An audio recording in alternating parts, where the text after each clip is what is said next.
Hello बच्चों, स्वागत है आपका मेरे चैनल न्यूक्लियस में। और आज हम लोग स्टार्ट करने वाले हैं क्लासेस के साइंस का नेक्स्ट 8 चैप्टर, जिसका नाम है a journey through states of water. नाम से पता लग रहा है कि इसमें हम ये बात करेंगे कि जो पानी है, जो वाटर है, वो कौन कौन से रूप लेता है या धारण करता है। ठीक है, उस पूरी यात्रा को इस चैप्टर में हम समझेंगे। नॉर्मली आपने देखा होगा कि पानी के कई रूप होते हैं। भाप होती है उसकी, आइस उसकी होती है, पानी लिक्विड तो है ही अपने आप में। ये सब चीजें हम पढ़ेंगे डिटेल में। अभी हम एक बात करते हैं, अभी बारिश का मौसम है।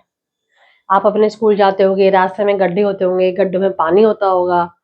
तो आपने देखा होगा कि आप जब स्कूल जा रहे हैं तो उन गड्ढों में जो पानी है उसका लेवल कुछ और है उस टाइम पे जाते हुए, क्योंकि बारिश तभी पड़ी है तो कुछ और लेवल है।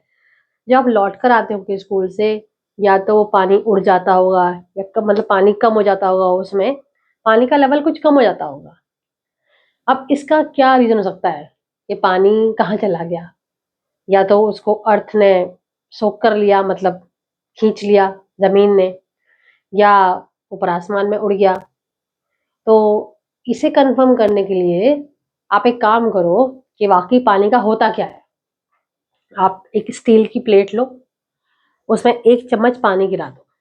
ठीक है, उसके बाद आप 5-6 घंटे बाद किचन में जाके देखना कि उस प्लेट में जो आपने 1 चम्मच पानी डाला था वहां पे है या नहीं। जब आप जाओगे और उस थाली को चेक करोगे तो जो पानी था उसमें या तो वो गायब हो चुका होगा, या अगर होगा तो बहुत कम मात्रा में बचा होगा। तो इसका मतलब ये हुआ कि जो पानी था वो इवेपोरेट हो गया, मतलब उड़ गया। इवेपोरेशन पहला टॉपिक आपकी बुक में यही है, इवेपोरेशन। तो पानी क्या हुआ? उड़ गया। इससे ये पता लगता है कि पानी की जो पहली स्टेट है, जिसे हम गैसेस स्टेट कहते हैं, या ये कहूँ कि वेपर जो स्टेट है, वो अचीव हो जाती है। कैसे? इवेपोरेशन से। जो पानी लिक्विड था वो गैस बन गया। जो लिक्विड था वो गैस बन गया क्योंकि पानी उड़ गया।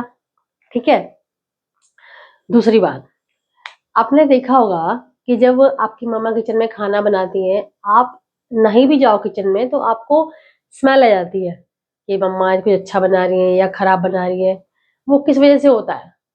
वो इस वजह से होता है कि जो वाटर की जो वेपर्स हैं, जो सब्जी बनाने में जब स्टीम बनती है और जो जनरेट होती है, वही आपकी नाक में पहुंचता है, वही आप सूंघते हैं। तो आपको इससे ये पता लगता है कि किचन में मम्मा ने क्या बनाया हुआ है। तो वो भी एक वाटर का रोल हो गया कि वेपरस फॉर्म में हम वाटर के कई सारे रोल देखते हैं। ठीक है, एक ये हो गया। इसके बाद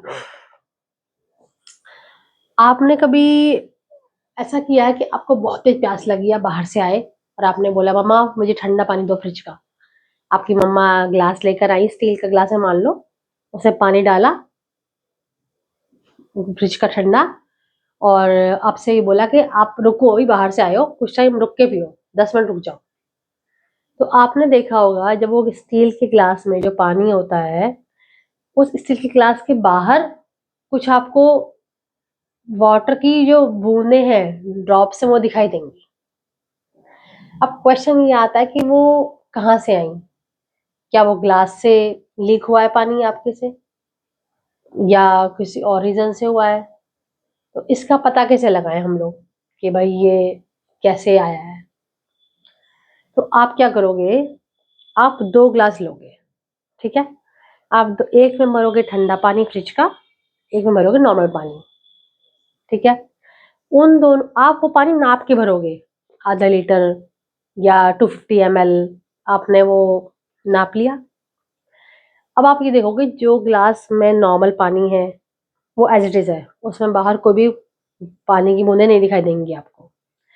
लेकिन जो ग्लास आपने जिस ग्लास में आपने फ्रिज का पानी भरा हुआ है, मान लो इसमें आपने फ्रिज का पानी भरा हुआ है इस वाले में, तो आपको यहाँ यहाँ ना थोड़ी बूंदें दिखाई देंगी।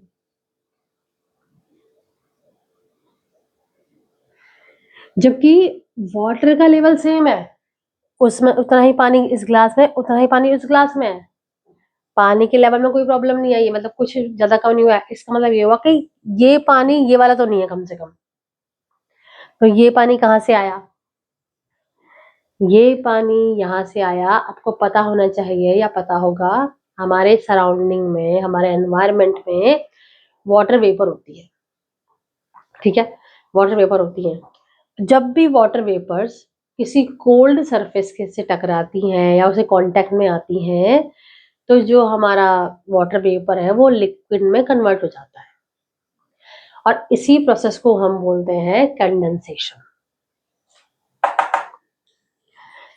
तो जब, दोबारा रिपीट करती हूँ एक बार, जब वाटर वेपर कोल्ड सरफेस से कांटेक्ट में आती हैं तो वो लिक्विड ड्रॉपलेट्स में कन्वर्ट हो जाती हैं, जिसे हम कहते हैं कंडेंसेशन। गर्मियों के मौसम में आपने कभी पत्तों को देखा है, प्लांट्स को या फ्लावर्स को? देखिएगा उनके जो सरफेस होते हैं उन पे पानी की छोटी छोटी बूंदें आपको दिखाई देंगी। वो यही फिनोमिना है कंडेंसेशन का, ठीक है। इसके अलावा कंडेंसेशन की और कई सारे एप्लीकेशन है, जैसे बारिश का होना। ये सब चीजें आपको आगे पढ़ने को मिलेंगी चैप्टर में। अभी क्या पढ़ना है आपको? अभी आपको यही पढ़ना है कि पानी के कौन कौन से रूप हैं जिन्हें हम अपनी डेली लाइफ में देखते हैं। वेपर्स का क्या रोल है? हमारा जो एनवायरनमेंट है उसमें maximum amount of water vapours ही है। आपको पता होगा, सर्दी, गर्मी, बरसात, इन तीनों मौसम में, ये जो बरसात का टाइम अभी चल रहा है, इसमें ह्यूमिडिटी बहुत ज्यादा होती है। ये जो वर्ड है ह्यूमिडिटी, इसका मतलब क्या है? इसका मतलब ये है कि एनवायरनमेंट में अभी वाटर वेपर्स बहुत ज्यादा है। जितनी वाटर वेपर्स ज्यादा होंगे एनवायरनमेंट में, उतनी ही हाई होगी ह्यूमिडिटी, और जितनी वाटर वेपर्स कम होंगी उतनी ह्यूमिडिटी लो रहेगी। इस समय करीब करीब 90% या 90% से भी ज्यादा ह्यूमिडिटी होती है, क्योंकि बरसात का मौसम है, जगह जगह पानी लगा होता है, पानी भरा होता है, तो वाटर सब वो वेपराइज होता है, वेपराइज हो के वो एनवायरनमेंट में घूमता रहता है। समझ आया?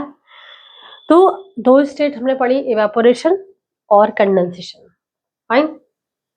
इसके नंबर ऑफ एग्जाम्पल दिए हुए आपकी बुक में, डेली लाइफ से जुड़े हुए। आई थिंक आप एक बार देखोगे तो आपको पता लग जाएगा कि क्या क्या है। अगर अगर आपको नहीं आता है तो प्लीज मुझे बताइएगा, मैं फिर डिस्कस कर लूंगी, ठीक है। बट वो बहुत ही जनरल चीजें हैं। और अगला जो टॉपिक आपकी बुक में है वो है स्टेट्स ऑफ मैटर का। वही चीजें हैं, सॉलिड, लिक्विड, गैस। थोड़ा बड़ा टॉपिक है, इसलिए मैं आपको इसे नेक्स्ट क्लास में स्टार्ट करूंगी। Okay, till then be happy, be safe and bye bye.